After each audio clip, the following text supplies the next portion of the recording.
नमस्कार दोस्तों, हर हर महादेव। कैसे हैं आप? आई होप आप सब बहुत अच्छे होंगे। तो दोस्तों, आज की इस वीडियो में मैं आप लोगों को पंडित प्रदीप मिश्रा जी द्वारा बताए गए वैशाख माह में किए जाने वाले बहुत सारे उपायों के बारे में बताने वाली हूं। दोस्तों, जैसा कि आप सब जानते ही हैं कि 24 अप्रैल 2024 से वैशाख माह की शुरुआत हो चुकी है, जो कि 21 मई तक चलेगा। प्रदीप मिश्रा जी द्वारा बताए गए उपाय अगर आप वैशाख के पूरे महीने में करते हैं तो बहुत ही अच्छा है, लेकिन यदि आप ये उपाय पूरे महीने नहीं कर सकते हैं तो केवल विशेष तिथियों पर इन उपायों को अवश्य कीजिएगा।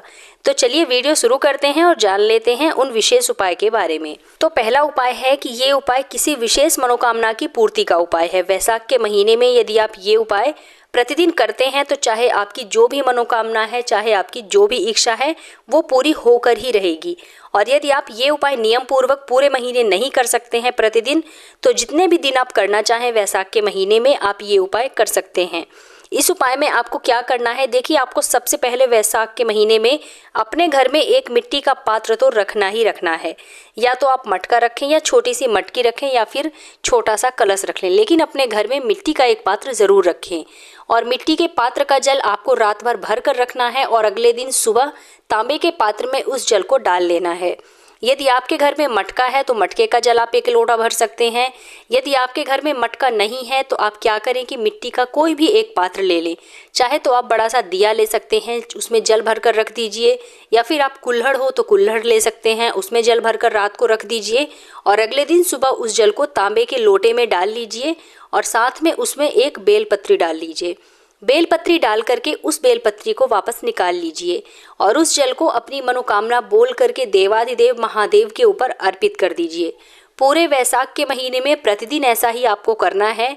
आपको अगर बेलपत्री रोज नहीं मिल सकती है तो जल आप अपने घर से लेकर जाइए और शिवलिंग पर जो भी बेलपत्री चढ़ी रहेगी, चढ़ी हुई बेलपत्री को उठा लीजिए। उठा करके उस बेलपत्री को धो करके अपने पात्र में डाल लीजिए और पात्र में डालकर उस बेलपत्री को वापस से निकाल लीजिए और उस जल को अपनी जो भी मनोकामना है, जो भी आपकी इच्छा है, उसे बोल करके शिवलिंग पर जल अर्पित कर दीजिए।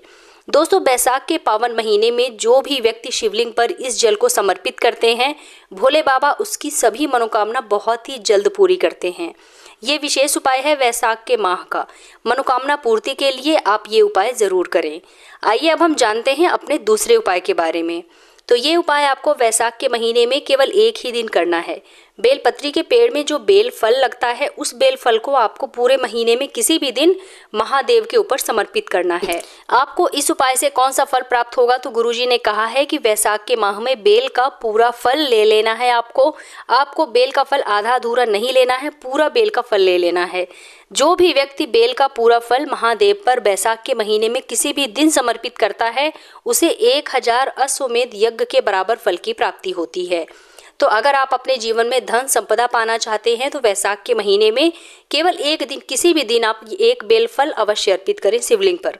गुरु जी ने तो यहाँ तक बताया है कि जो बेल फल हम शिवलिंग पर चढ़ाते हैं वैशाख के माह में, उस बेल फल को आप उठा करके अपने घर भी ला सकते हैं। और जब वैशाख का माह पूरा समाप्त हो जाए उसके बाद 1 हफ्ते तक उस बेल के फल का गूदा उस व्यक्ति को खिला दीजिए जिस व्यक्ति के पेट में पथरी हो गई हो, जिसकी पाचन क्रिया अच्छी नहीं हो या फिर उसके पेट में दर्द हो।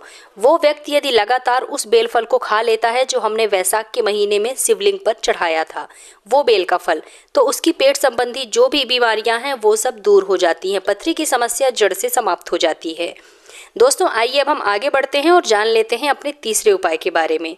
तो दोस्तों, अगर आप वैशाख के महीने में धन संपदा, वैभव, सुख समृद्धि आदि बढ़ाना चाहते हैं, प्राप्त करना चाहते हैं, या फिर आपके घर में पैसों की बहुत अधिक तंगी है, पैसों की बहुत ज़्यादा कमी है और आप चाहते हैं कि आपकी धन संबंधी समस्याएं दूर हो जाएं, तो इसके लिए वैशाख के माह में 2 वृक्षों की पूजा बहुत महत्वपूर्ण है। लेकिन यदि आप इन 2 वृक्षों में से किसी भी एक वृक्ष की भी पूजा नियम पूर्वक करते हैं वैशाख के महीने में, तो आपके जीवन में जो भी धन संबंधित समस्याएं हैं वो हमेशा हमेशा के लिए दूर हो जाती हैं। तो वो वृक्ष कौन कौन से है, तो पहला वृक्ष है, गुरुजी ने बताया है, वो है बेलपत्री का वृक्ष।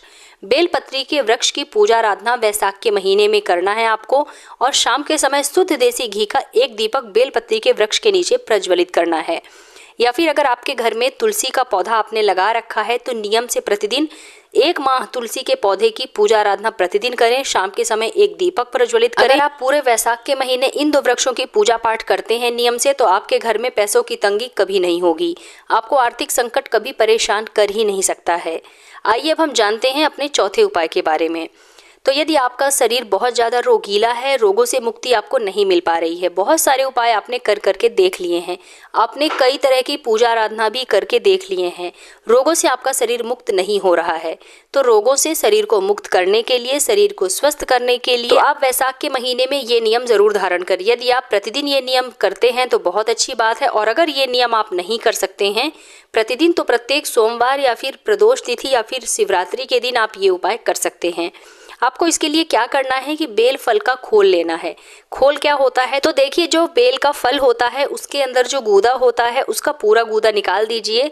पूरा गूदा निकालने के बाद जो बेल का फल बचता है उस फल को आपको, यानी कि जो खोल बचता है उस खोल में आपको जल भर देना है, और जल भरकर उस जल को तांबे के पात्र में खाली कर लेना है। फिर खाली करने के बाद उस जल को अपने घर के पास के शिवालय में जाकर के देवाधिदेव महादेव को समर्पित कर देना है। फिर जलाधारी में से बहते हुए जल का आचमन कुंदकेश्वर महादेव के नाम से करके उसे आपको ग्रहण कर लेना है। दोस्तों, ये विशेष उपाय है रोगों से मुक्ति पाने के लिए, जो कि केवल वैशाख माह में ही किया जाता है। तो आपको रोगों से मुक्ति पाने के लिए वैशाख माह में ये उपाय ज़रूर करना चाहिए, आपको लाभ जरूर प्राप्त होगा। तो दोस्तों, ये हैं कुछ विशेष उपाय जो आपको वैशाख के महीने में ज़रूर करने चाहिए। ये उपाय आप चाहें तो प्रतिदिन भी कर सकते हैं, या फिर जितने भी दिन आप करना चाहें कर सकते हैं, या फिर आप किसी विशेष तिथियों में भी ये उपाय कर सकते हैं। तो दोस्तों, उम्मीद करती हूँ कि आप लोगों को मेरे द्वारा दी गई जानकारी जरूर पसंद आई होगी। अगर आप लोगों को मेरा आज का वीडियो पसंद आए तो वीडियो को लाइक कीजिए, अपने फ्रेंड्स एंड फैमिली के साथ शेयर कीजिए, और अगर आप मेरे इस चैनल पर पहली बार आए हैं तो मेरे चैनल को सब्सक्राइब करके बेल आइकन जरूर प्रेस कर लीजिएगा, जिससे कि आपको मेरे नए वीडियो की नोटिफिकेशन सबसे पहले प्राप्त हो। तो मिलते हैं अपने नेक्स्ट वीडियो में, तब तक के लिए हर हर महादेव।